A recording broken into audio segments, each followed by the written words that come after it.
Me ya faru a ranar da sojojin Niger suka yi juyin mulkin gwamnatin Muhammad Bazoum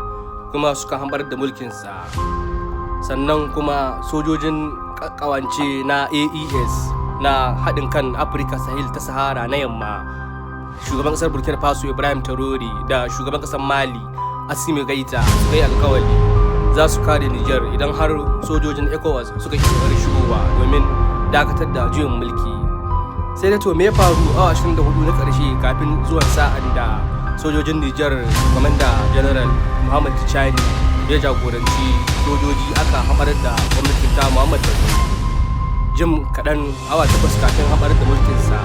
sojojin na Niger sun tsara yadda za su gudanar da aikin na hamar da gwamnatin Muhammad Bazoum, kuma suka tura sojoji bakin iyaka domin kawo ɗauki ko da zuwan kwana.